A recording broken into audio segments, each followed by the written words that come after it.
Hi there. I'm Gabi Schaffzin, Assistant Professor of Design and Design Studies at York University on the traditional territory of many indigenous nations in the area known as Tikaranto or Toronto. Today, I'd like to talk about the Banal. We're all familiar with the mainstays in graphic design history, and most of you have probably encountered the relatively recent efforts to rethink these arguably antiquated texts. Often, the updates call for a more inclusive canon, but I'm not really interested in canon. Instead, I'd like to follow the call made by Grace Lee Maffei in her extension of Robert Walker's Design History and the History of Design. Lee Maffei specifically builds on Walker's argument that any history of design must include a history of both production and consumption, both designer and viewer. To this, Lise Maffei adds mediation, a consideration of the channels through which designs are encountered. She makes it a point to argue that the design of those channels themselves deserves historical analysis, and I agree. She also notes that the designed goods themselves are mediating devices. What I'd like to put forward today is that our definition of designed goods, at least those being brought into the classroom as part of foundational design histories, could use an expansion into the properly banal,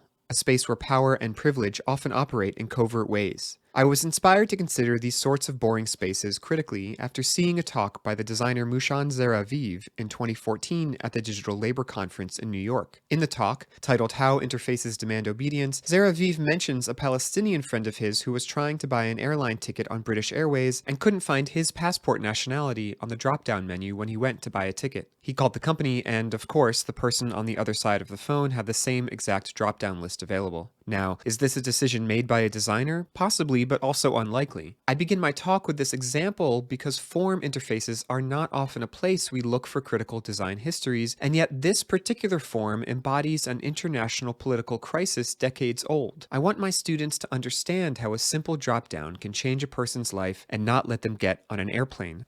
Not being able to buy a ticket on a preferred airline is one thing. Being thrown in prison because your neighbors don't like you is another. And that's where the next example I'd like to show comes in. This is the tip form on the U.S. Immigration and Customs Enforcement website. Here, you can anonymously report anyone as being in the United States, quote-unquote, illegally, and have the police arm of Customs and Border Patrol investigate their status. This form is the embodiment of what Hannah Arendt refers to as the banality of evil, a phrase she used to describe Adolf Eichmann, the architect of some of the most egregious crimes committed by the Nazis during the Holocaust. The designer of this interface performed, as Arendt would put it, evil deeds without evil intentions. This is a bureaucratic interface, a black and white set of text fields that can lead to the detainment of a human being in a small cell in a federal detention facility. Now, if you're curious, you can in fact submit ICE to itself as having performed human rights violations, something my colleague Zachary Kaiser and I did over the course of a few months via automated script.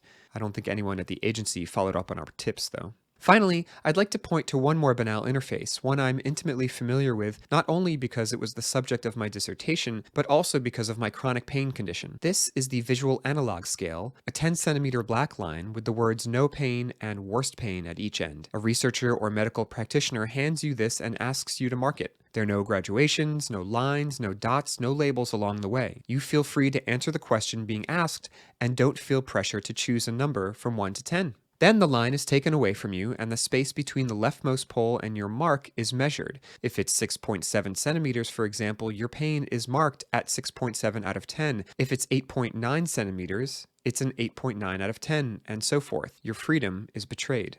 The VAS is a direct descendant of the graphic rating scale, a similarly 10-centimeter line labeled at each end, but this one has guiding phrases or dots or lines along the way. Between very superior and dull on this example reads learns with ease, ordinary, and slow to learn. Why these labels? Because 100 years ago, the GRS was used to rate workers at factories, managers of businesses, and students in universities. You see, the GRS was invented by the Scott Company engineers and consultants in industrial personnel of Philadelphia in 1921, what we would call today a management consulting company, primarily concerned with the efficiency of workers. In fact, they were so concerned with efficiency that they created a more efficient way to rate the efficiency of their workers. Understanding this history helps us ask the question, when the graphic tool designed to rate pain is handed to you, the hurting patient, are you the worker? Are you the boss? Are you the consultant? Is the pain your subordinate, or are you the researchers? Power relationships are embedded within these seemingly banal interfaces, and if we don't include these sorts of designs in our design history curriculum, we don't make room to help our students understand what privilege they embody when they graduate with that BDes or BFA or what have you. I was asked how I find these examples to include in my curriculum, and the answer is much like my subject matter not terribly sexy, I just sort of look around and find them. Though a more useful answer for the pain scales is that I started by asking questions about this, the most common face-based pain scale, and one you've probably seen in your own doctor's office. I went to Google Scholar and started typing in words like graphic pain scale, face-based pain scale, etc.